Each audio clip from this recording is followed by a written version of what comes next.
This is Network 18. And you are watching CNBC TV 18.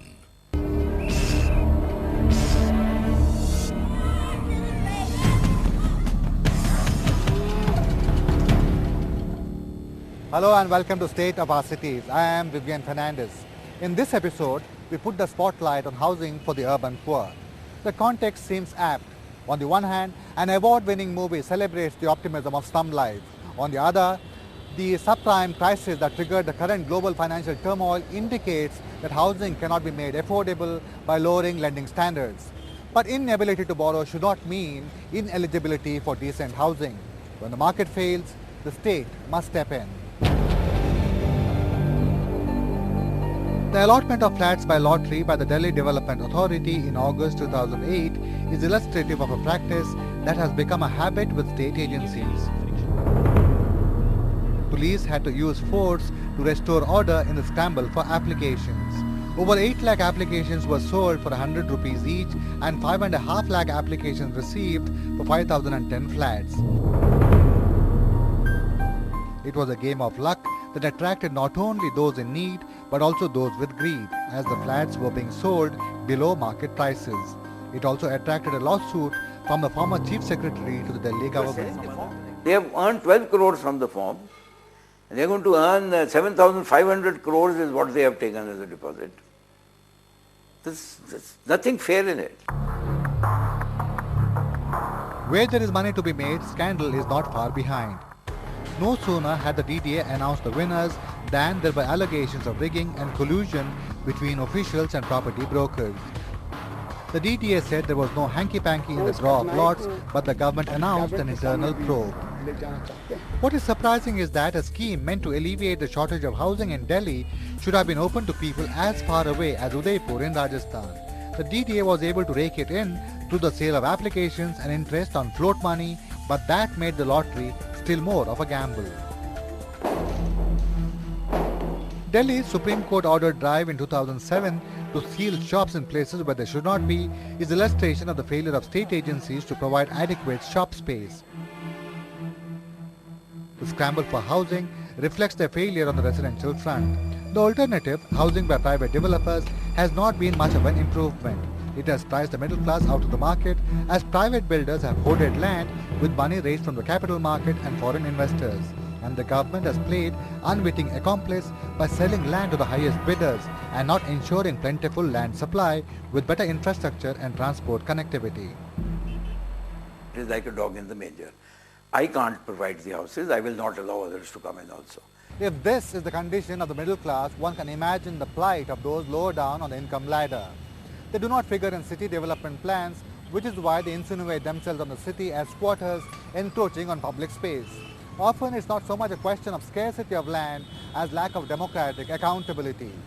In 2003, when I interviewed Chief Minister Sheila Dikshit towards the end of her first term, she admitted to failure in housing the urban poor, but blamed the NDA government at the centre for retaining control of land in Delhi to the Urban Development Ministry. 6 years down the line, she's not been able to persuade the Congress-led UPA government to cede control either. Now, had I land with me, and I've been fighting for it, you give me land and I will build a much better and a more equitable Delhi than we have today. I personally believe it's a shame to have these kind of clusters, people having to grab land to live, put up a little shanty which gets either burnt or they get kicked out. And this policy of the central government to pick them up from here and send them 30 kilometers away is no good. What will they do 30 kilometers away? It is a policy that was practiced by the Congress government itself during the emergency in the mid-1970s. Jagmohan, the then chief of the Delhi Development Authority, relocated people wholesale to East Delhi and condemned the area to the label Trans-Yamuna. His intention may not have been to move the poor out of sight, but to ensure that there was adequate space to provide amenities. The plan, however, was based on profound ignorance. Who are these people? They're service providers to the citizens. They're service providers to you, to me, the so-called rich, the so-called middle class, upper middle class, lower middle class. Now, they are service providers to the city. You do not give them housing. They come into the city. Naturally, people come to this city because it's a going city. So get a job. Now, we can't stop migration. Every other international city or big city, metropolitan city, caters to this class of people, gives them housing affordable to them, either through rent mechanism or through ownership mechanism. Delhi has had no such policy. And we tried, the first thing I tried was, in fact, we also registered a low-cost housing for the economically weaker section of society, blah, blah, blah, sort of society. Nobody came forward to give us money because they said, you don't have land. In the first week of October last year, volunteers from the United States, Australia, Singapore, Canada, Korea and Japan joined those from India to build 14 houses at Balaswa, a resettlement colony in northwest Delhi. The occasion was World Habitat Day.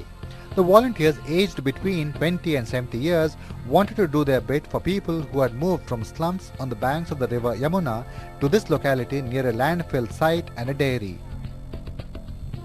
Initially, 526 families had been resettled on 150 to 220 square feet plots.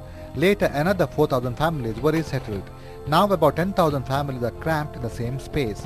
Volunteerism is a noble undertaking, no doubt, but it cannot be the solution for housing for the urban poor. Never in my wildest dreams have I ever thought I would ever come to India and be embraced by the people here and smell the smells and eat the wonderful food, and the people have been so kind, and it's only been the first day. What motivated me? I was looking for a way to help. I'm retired and I have a lot of free time, and it's time to start giving back.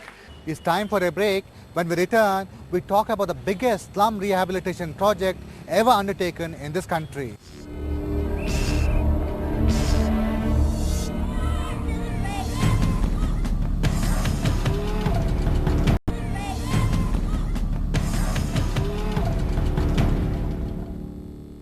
Welcome back to State of Our Cities, a platform for urban reforms.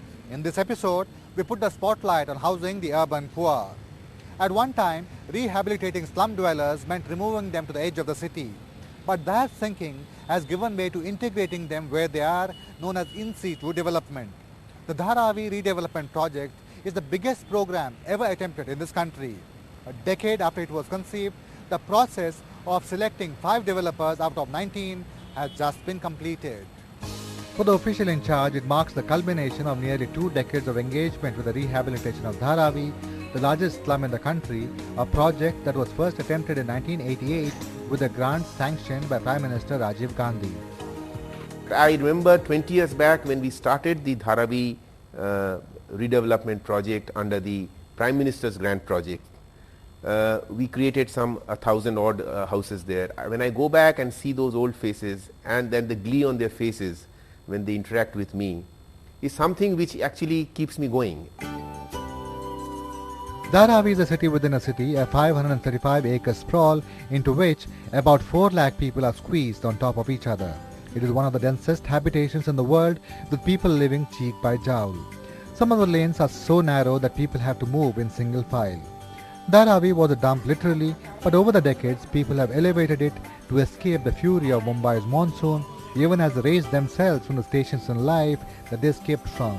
In fact, 90% of the residents do not have to go beyond its confines in search of work.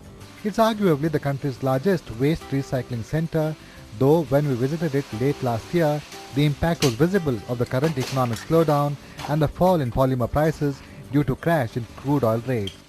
जो माल हम लोग 50 रुपया तक बेचते थे, 55 रुपया तक बेचते थे, आज इसका 20 रुपया दिया जा रहा है। अब मध्य जो मार्केट जो है शेयर मार्केट के हिसाब से जो गिरावट आ रही है, तो उस हिसाब से हम लोग पे भी असर पड़ रहा है। बिजनेस तो फिलहाल अभी एकदम ठप है, बंद है हम लोगों का कारोबार। Dharavi will disabuse those of the notion that the poor have earned their poverty because of the lack of enterprise. There are 57,000 structures here, most of them with more than 1 levels and many housing more than 1 family. A fifth of them are commercial or industrial structures where leather tanning, shoemaking, embroidery, zari work and other micro-enterprises thrive. 3/4 of the tenements are of less than 100 square feet each. Under the redevelopment project, they will each get 300 square feet apartments in addition to segregated workspaces, schools, hospitals, parks and playgrounds. लिहाजा हमको तो जगह यहीं पर मिलना चाहिए और सरकार को भी चाहिए कि लोगों को परेशानी में न डाले और गरीब आवाम को ध्यान में रखते हुए उसी जगह पर बसाया जो 35 वर्षों से 50 वर्षों से रह रहा है। न कि उस जगह को किसी हाई फाई आदमी के हाथ बेच दे और उसको दे दे और गरीबों को बाहर कूड़े कबारे की तरफ फेंक दे। ऐसा नहीं होना चाहिए। 300 कारपेट एरिया अगर देंगे तो वी आर एग्री। अगर कारपेट एरिया नहीं मिलेगा तो ज़रा डिफिकल्ट है, क्योंकि यहाँ पे रहने वाले एक माले पे एक रूम में 2-3 जन रहते हैं फैमिली। धारावी डेवलपमेंट के बारे में लोगों का कहना है कि जिनके पास पैसा है बड़ी बिल्डिंग बनाएंगे और लोगों के पास मेंटेनेंस चार्ज भरने की उतनी हिम्मत नहीं है, इसके लिए कई लोग धारावी प्लान के अगेंस्ट है। अब जिंदगी पूरी यहाँ खत्म हुई तो मरने की टाइम हम दूसरी जगह जाएंगे। For Mukesh Mehta, a US-trained architect, the Dharavi project is a personal mission. He conceived of it in 1997 after returning from the US. As consultant to Mahada, the Mumbai Development Agency, there are rich pickings for him. A fee of 1% of the project cost and 0.5% of the premium the developers will pay the government. But Mehta says this is also love's labor. His father came from a village and made it big in Mumbai in the steel business, and even though he has not himself felt deprivation, he can understand it. Given Dharavi's central location and property prices in Mumbai, he feels it is possible to give its residents a better deal. Hardly 1 or 2% open space in Dharavi for people. We are saying that's not fair. Why should the middle income people, the mainstream people of cities have 15 and 20% open spaces, and the people of Dharavi should have just 1 or 2% open space? Because the land is not optimally utilized. It's spread low and it's spread dense. The plan is to redevelop Dharavi as 5 clusters of high-rises going as high as 17 or 20 stories, subject only to restrictions imposed by the Airports Authority of India, as this is in Santa Cruz Airport's funnel area. In exchange for the houses demolished, the developers will give an apartment free and also get commercial space for sale with which to finance the redevelopment. Unlike other builder-led projects where